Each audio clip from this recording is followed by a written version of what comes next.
ആദ്യം തന്നെ എന്നെ അമ്മയുടെ പ്രത്യക്ഷീകരണത്തിൻ്റെ സാക്ഷിയാക്കിയതിന് അമ്മ മാതാവിനും തിരുക്കുമാരനും 1000 നന്ദി. എൻ്റെ പേര് ലിൻസി. ഞാൻ ട്രിവാൻഡ്രം ജില്ലയിലെ വിഴിഞ്ഞമെന്ന സ്ഥലത്തു നിന്നാണ് വരുന്നത്. എൻ്റെ ആദ്യത്തെ ഉടമ്പടി ഞാൻ എടുക്കുന്നത് 25/1/2025 ഞാൻ ഉടമ്പടി എടുക്കേണ്ട കാരണമെന്ന് പറയുന്നത് എനിക്ക് നേഴ്സിംഗ് ഇവിടെ കേരളത്തിൽ പഠിക്കാൻ ഭയങ്കര താല്പര്യമായിരുന്നു. അങ്ങനെ ഞാൻ LBS വഴി മെറിറ്റ് സീറ്റിൽ അഡ്മിഷൻ ഇട്ടു. ഒരുപാട് കോളേജുകളിലിട്ടു. എനിക്ക് അഡ്മിഷൻ കിട്ടിയില്ല.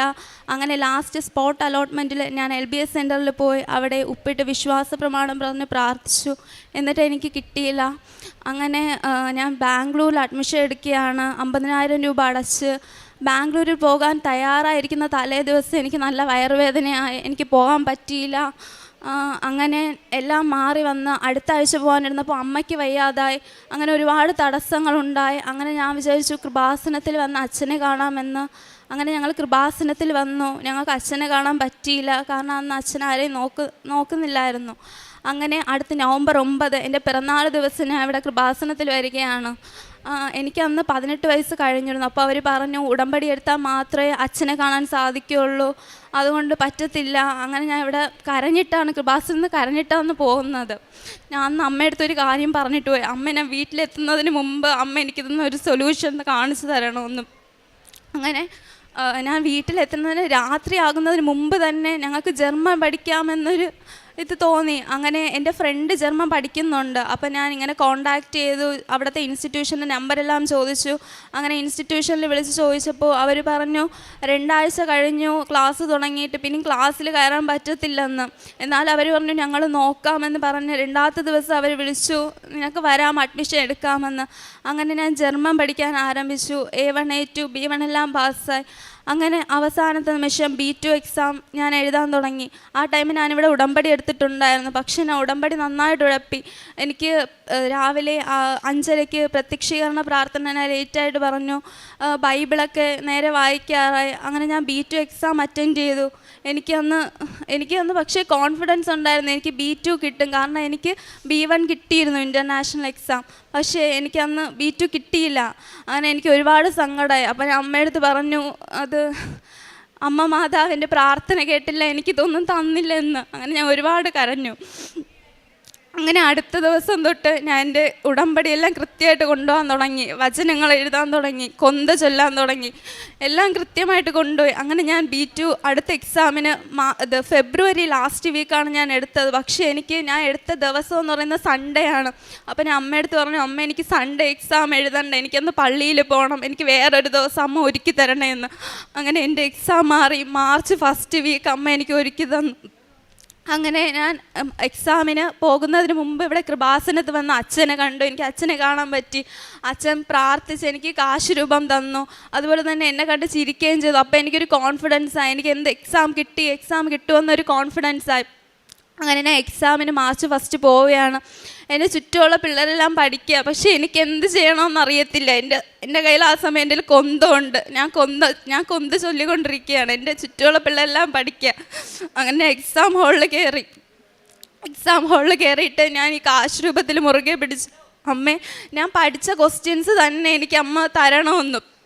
അങ്ങനെ കാശ് രൂപത്തിൽ മുറുക്കി കണ്ണടച്ച് പിടിച്ച് പ്രാർത്ഥിച്ചതിന് ശേഷം ഞാൻ കണ്ണ് തുറന്നപ്പോൾ ഞാൻ പഠിച്ച ക്വസ്റ്റ്യൻസ് തന്നെയാണ് അമ്മ എനിക്ക് തന്നത്. അങ്ങനെ എനിക്ക് കോൺഫിഡൻസ് ആയി, എനിക്ക് റൈറ്റിംഗ് കിട്ടും. അങ്ങനെ ഉച്ചയ്ക്ക് ശേഷം ഞാൻ സ്പീക്കിംഗ് എക്സാം അറ്റൻഡ് ചെയ്യാൻ കയറി. സ്പീക്കിംഗ് എക്സാം ഫസ്റ്റ് ഡേയിൽ ഞാൻ നന്നായിട്ട് പറഞ്ഞു. സെക്കൻഡ് ഡേയിലായപ്പോൾ അവരെന്നോട് പറഞ്ഞു, നീ പറയുന്നത് തെറ്റാണ്, ഇതല്ല പറയേണ്ടതെന്ന്. എൻ്റെ കണ്ണെല്ലാം നിറഞ്ഞു. അപ്പോൾ എൻ്റെ അടുത്ത് അവർ ചോദിച്ചു, നീ എക്സാം തോറ്റാ നീ എന്ത് ചെയ്യുമെന്ന്. അപ്പോൾ എനിക്ക് ഉറപ്പാണ് എനിക്ക് എക്സാം കിട്ടത്തില്ല. അങ്ങനെ ഞാൻ അന്ന് കരഞ്ഞിട്ടാണ് അവിടെ നിന്ന് ഇറങ്ങിയത്. അങ്ങനെ ഞാൻ എൻ്റെ കൊന്തയും ബൈബിൾ വായന എല്ലാം കൃത്യമായിട്ട് തന്നെ കൊണ്ടുപോയി. അങ്ങനെ ഞാൻ ഒരു ദിവസം കൊന്ത പഠിച്ചിട്ടിരിക്കുമ്പോൾ എനിക്ക് തോന്നി ഞാൻ 2 പേപ്പറിൽ അങ്ങനെ എഴുതിയിട്ട് ഒന്നിൽ ഞാൻ പാസ്സാവും, ഒന്നിൽ ഫെയിലാവും എന്ന് ഞാൻ അമ്മയുടെ മുമ്പിൽ കുലുക്കിയിട്ടിട്ട് പറഞ്ഞു, ഇത് ഞാനല്ല എടുക്കേണ്ടത്, അമ്മയായിരിക്കണം എനിക്കൊരു പേപ്പർ എടുത്ത് തരേണ്ടത്. അങ്ങനെ ഞാൻ പേപ്പർ എടുത്തപ്പോഴത്തേക്കും അതിൽ പാസ് എന്നാണ് എനിക്ക് വന്നത്. അങ്ങനെ അതെല്ലാം കഴിഞ്ഞു. ഞാൻ എൻ്റെ ഈ A1 തൊട്ട് B2 വരെ എൻ്റെ നോട്ട്ബുക്കിൽ ഒരു വചനമാണ് എഴുതി വെച്ചിരിക്കുന്നത്. ഫിലിപ്പിയർ 4:13 എന്നെ ശക്തനാക്കുന്നവനിലൂടെ എല്ലാം ചെയ്യാൻ എനിക്ക് സാധിക്കുമെന്നൊരു വചനം. അങ്ങനെ B2 എക്സാമിൻ്റെ റിസൾട്ട് മാർച്ച് 23 ആയപ്പോൾ എനിക്ക് വന്നു. മൺഡേ രാത്രിയാണ് എനിക്ക് റിസൾട്ട് വന്നത്. ഞാൻ പറഞ്ഞു എൻ്റെ അമ്മയടുത്ത് ഞാൻ പറഞ്ഞു, അമ്മ ഞാൻ ഇന്ന് നോക്കത്തില്ല, എനിക്ക് ചൊവ്വാഴ്ച ഞാൻ 2:30 അമ്മയുടെ പ്രത്യക്ഷീകരണത്തിൻ്റെ സമയം മാത്രമേ ഈ റിസൾട്ട് ഞാൻ ഓപ്പൺ ചെയ്യത്തുള്ളൂ എന്ന്. അങ്ങനെ അടുത്ത ദിവസമായപ്പം 12:30 അച്ഛൻ്റെ ധ്യാനം ഉണ്ടായിരുന്നു. അച്ഛൻ്റെ ധ്യാനം ഞാൻ കണ്ടു. 2:30 ആയപ്പോൾ ഞാൻ എൻ്റെ റിസൾട്ട് ഓപ്പൺ ചെയ്തു. എൻ്റെ വീട്ടിൽ സിൽവർ രൂപത്തിലുള്ള മാതാവിൻ്റെ ഒരു സ്വരൂപമുണ്ട്. അപ്പോൾ എൻ്റെ ഫോൺ നേരെ അമ്മയുടെ നേരെ ഞാൻ തിരിച്ചു വെച്ചു. റിസൾട്ട് ഓപ്പൺ ചെയ്തിട്ട് ഞാൻ പറഞ്ഞു, അമ്മയുടെ ഞാൻ ഇത് ആദ്യം കാണിക്കുക, എന്നിട്ടേ ഞാൻ നോക്കത്തുള്ളൂ എന്ന്. അങ്ങനെ റിസൾട്ട് ഞാൻ അമ്മയുടെ നേരെ തിരിച്ചിട്ട് ഞാൻ നോക്കി, അതിൽ ഞാൻ പാസ്സായി. അങ്ങനെ അമ്മ എന്നെ B2 എന്നെ ജയിപ്പിച്ചു. ഈ B2 എക്സാമിൻ്റെ റിസൾട്ട് വരുന്ന തലേ ദിവസം എനിക്ക് മാതാവിൻ്റെ ഒരു പ്രസൻസ് അനുഭവപ്പെട്ടു. എനിക്ക് രാത്രി അറിയത്തില്ല, ഞാൻ മാതാവിനെ കണ്ടെന്ന് തന്നെ പറയാം, എനിക്ക് അത് ഫീൽ ചെയ്യുന്നുണ്ടായിരുന്നു. അങ്ങനെ B2 എക്സാം പാസ്സായി, എൻ്റെ വിസ പ്രോസസ്സിങ് സ്റ്റാർട്ടായി. അങ്ങനെ ഇരിക്കുമ്പോൾ എൻ്റെ കൂടെ ഉള്ള എൻ്റെ ഫ്രണ്ട്സിനെല്ലാം വിസ വന്നു. എനിക്ക് വിസ ഡിലേ ആയി. എനിക്കറിയത്തില്ല എന്ത് ചെയ്യണമെന്ന്. അങ്ങനെ ഞാൻ പള്ളിയിൽ പോയി കുമ്പസാരിച്ചിട്ട് മാതാവിൻ്റെ അടുത്ത് നിന്ന് കൊന്ത് ചൊല്ലി പ്രാർത്ഥിച്ച് തിങ്കളാഴ്ച എനിക്ക് മെസ്സേജ് വന്നു വിസ വരുമെന്ന്. അങ്ങനെ ചൊവ്വാഴ്ച തന്നെ എനിക്ക് എൻ്റെ കയ്യിൽ വിസ കിട്ടി. അങ്ങനെ എൻ്റെ വിസ പ്രോസസ്സിങ് എല്ലാം നന്നായിട്ട് നടന്നു.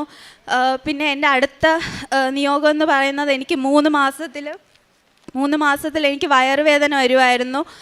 യൂറിൻ ഇൻഫെക്ഷൻ കാരണമാണ് വരുന്നത്. ഇത് കാരണമാണ് എനിക്ക് ബാംഗ്ലൂർ പോകാൻ സാധിക്കാത്തത്. ഞാൻ നേർച്ച വസ്തുക്കൾ ഉപയോഗിക്കാൻ തുടങ്ങി. അങ്ങനെ ഞാൻ ഉടമ്പടി എടുക്കുമ്പോൾ തന്നെ എനിക്ക് 3 മാസത്തിൽ വേദന വരും, പിന്നെ കുറഞ്ഞു വരാൻ തുടങ്ങി. അങ്ങനെ എൻ്റെ 3ാമത്തെ പുതുക്കലിൽ തന്നെ എൻ്റെ വയറുവേദന എനിക്ക് മൊത്തത്തിൽ നിന്ന് മാതാവിൻ്റെ നിന്ന് വയറുവേദന എടുത്തു മാറ്റി. അങ്ങനെ ഇപ്പം 8 മാസം കൊണ്ട് എനിക്കിപ്പോൾ ആ വയറുവേദന വരുന്നില്ല. പിന്നെ എൻ്റെ ശരീരത്തിൽ റിംഗ് വേം എന്നൊരു ഇൻഫെക്ഷൻ ഉണ്ടായിരുന്നു. മെഡിസിൻ കഴിക്കുമ്പം അത് നിൽക്കും, പിന്നെ ഈ മെഡിസിൻ നിർത്തുമ്പോഴത്തേക്ക് അത് ഒരുപാട് കൂടുന്നുണ്ട്. ഉപ്പ് അതൊക്കെയാണ് യൂസ് ചെയ്തിട്ടിരുന്നത്. അതുവഴി ഇപ്പം എനിക്ക് ആ റിംഗ് വേം എന്ന അസുഖം മാറി. ഞാൻ ജർമ്മനിയിൽ പോകുന്നതിന് മുമ്പ് തന്നെ എൻ്റെ വയറുവേദനയും റിംഗ് വേം എല്ലാം അമ്മ മാറ്റി തന്നു. ഞാൻ ഈ ഓഗസ്റ്റ് 1 ജർമ്മനിയിലേക്ക് പോവുകയാണ്. എനിക്ക് എല്ലാ അനുഗ്രഹങ്ങളും തന്ന അമ്മ മാതാവിന് ഈശോയ്ക്ക് 1000 നന്ദി പറയുന്നു. എൻ്റെ പ്രേക്ഷിത പ്രവർത്തനം എന്ന് പറയുന്നത്, ഞാൻ ഹോസ്പിറ്റലിൽ പത്രം കൊടുക്കാറുണ്ട്, അതേപോലെ തന്നെ ബസ് സ്റ്റോപ്പുകളിലും എൻ്റെ ഫ്രണ്ട്സിനും ഒക്കെ എല്ലാവർക്കും കൊടുക്കാറുണ്ട്. ആ പത്രം കൊടുക്കുമ്പം തന്നെ പൊതിച്ചോറും വെച്ചാണ് കൊടുക്കുന്നത്. പിന്നെ കാശ് രൂപവും കൊടുക്കാറുണ്ട്, അവർക്ക് വേണ്ടി പ്രാർത്ഥിക്കാറുണ്ട്. പിന്നെ കാരുണ്യ പ്രവർത്തികളെന്ന് പറയുമ്പോൾ ഓൾഡ് ഏജ് ഹോംസ് വിസിറ്റ് ചെയ്യാറുണ്ട്, അവർക്ക് ഫുഡൊക്കെ കൊണ്ട് കൊടുക്കാറുണ്ട്, അവരോട് സമയം സ്പെൻഡ് ചെയ്യാറുണ്ട്. എല്ലാ അനുഗ്രഹങ്ങളും തന്ന അമ്മ മാതാവിനും ഈശോയ്ക്ക് 1000 നന്ദി. സങ്കീർത്തനങ്ങൾ 118 6 മുതലുള്ള വാക്യങ്ങൾ. കർത്താവ് എൻ്റെ പക്ഷത്തുണ്ട്, ഞാൻ ഭയപ്പെടുകയില്ല. മനുഷ്യനോട് എന്തു ചെയ്യാൻ കഴിയും? എന്നെ സഹായിക്കാൻ കർത്താവ് എൻ്റെ പക്ഷത്തുണ്ട്. പരിശുദ്ധ അമ്മയുടെ പ്രത്യക്ഷീകരണ സാക്ഷിയായിട്ട് ലിൻസി പി ട്രിവാൻഡ്രം തൻ്റെ അനുഭവ സാക്ഷ്യം നമുക്ക് മുമ്പിൽ പങ്കുവെക്കുകയായിരുന്നു. കേരളത്തിൽ നേഴ്സിംഗ് പഠിക്കണം എന്നുള്ള ആഗ്രഹമായിട്ടാണ് മുമ്പോട്ട് പോയതെങ്കിലും തുടർന്നുള്ള മുമ്പോട്ടുള്ള യാത്രയിൽ അത് ജർമ്മൻ പഠിക്കുവാനും അതിലൂടെ മുമ്പോട്ട് പോകുവാനായിട്ടാണ് ഈ മകൾക്ക് സാധിച്ചത്. തുടർന്ന് ജർമ്മൻ പഠിക്കുവാനും അതിൻ്റെ ആദ്യത്തെ A1 A2 ഒക്കെ പാസ്സാകാനായിട്ടൊക്കെ സാധിച്ചു.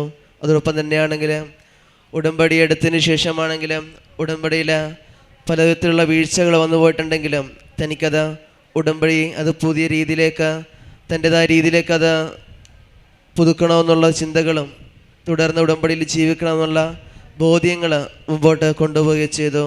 അത് ഈ മകളെ കൂടുതലായിട്ട് പരീക്ഷ പാസ്സാകുമായിട്ടാണെങ്കിലും പരിശുദ്ധ അമ്മയോട് ചേർന്നുകൊണ്ട് പ്രാർത്ഥിക്കാനൊക്കെ ഒത്തിരിയേറെ സഹായമായി. കാരണം ഈ ജർമ്മൻ എക്സാം പാസ്സാകുമായിട്ടാണെങ്കിലും ബ്യൂട്ടി ലെവൽ പാസ്സാകുവാനൊക്കെ ആയിട്ട് പരിശുദ്ധ അമ്മയുടെ വലിയൊരു സംരക്ഷണം തന്നെയാണ് കൂടെ ഉണ്ടായിരുന്നത്. കാരണം ഈ മകളുടെ വാക്കിൽ നമുക്ക് മനസ്സിലാക്കാൻ സാധിക്കുന്നുണ്ട്. നിരവധിയായ ജപമാലകൾ ചൊല്ലിയും എന്നെ ശക്തനാക്കുന്നതോടെ എനിക്കെല്ലാം ചെയ്യാൻ സാധിക്കുന്ന വചനം ആവർത്തിച്ചെഴുതി പ്രാർത്ഥിയും ചൊല്ലിച്ചതിൻ്റെയൊക്കെ വലിയൊരു അനുഗ്രഹം തന്നെയാണ് ഈ മകൾക്ക് ജർമ്മനിയിലേക്ക് പോകുവാനുള്ള എല്ലാവിധമായ കാര്യങ്ങളും പരിശുദ്ധ അമ്മയിലൂടെ ഈ മകൾക്ക് അനുഗ്രഹമായിട്ട് ലഭിക്കുക ചെയ്യുന്നത്. അതേ തുടർന്നാണെങ്കിലും തനിക്ക് കിട്ടിയ രോഗസൗഖ്യമാണെങ്കിലും അത് പൂർണ്ണമായിട്ടും പരിശുദ്ധ അമ്മയുടെ ഒരു വലിയ സംരക്ഷണം തന്നെയാണ്. തനിക്ക് മുമ്പിലുള്ള എല്ലാ ബുദ്ധിമുട്ടുകളെയും പ്രയാസങ്ങളെയും മാറ്റിക്കൊണ്ട് പരിശുദ്ധ അമ്മയോട് ചേർന്നുകൊണ്ട് ആ മകൾ ആഗ്രഹിച്ച ലക്ഷ്യസ്ഥാനത്തിൽ എത്തുവാനായിട്ട് പരിശുദ്ധം അനുഗ്രഹിക്കുക ചെയ്തത്. ഇനി ഈ മകളെ പരിശുദ്ധ അമ്മയുടെ പ്രത്യക്ഷണ സാക്ഷികളായിട്ട് അനുഗ്രഹിക്കട്ടെ എന്ന് നമുക്ക് പ്രാർത്ഥിക്കാം. ഒപ്പം നമ്മളെയും പരിശുദ്ധ അമ്മയുടെ പ്രത്യക്ഷണ സാക്ഷികളായിട്ട് മാറ്റണമേ എന്ന് നമുക്ക് ഓരോരുത്തർക്കും പ്രാർത്ഥിക്കുകയും ചെയ്യാം. അത്യപൂർവ ദൈവാനുഭവങ്ങൾ ഇനി നിങ്ങൾക്കും സ്വന്തം. ഈ യൂട്യൂബ് ചാനൽ ഇതുവരെ സബ്സ്ക്രൈബ് ചെയ്തിട്ടില്ലെങ്കിൽ ഇപ്പോൾ തന്നെ സബ്സ്ക്രൈബ് ചെയ്യുക. ഈ വീഡിയോ ഇപ്പോൾ തന്നെ നിങ്ങളുടെ സുഹൃത്തുക്കൾക്ക് ഷെയർ ചെയ്തുകൊണ്ട് കർത്താവിൻ്റെ പ്രേക്ഷിതരാകുക.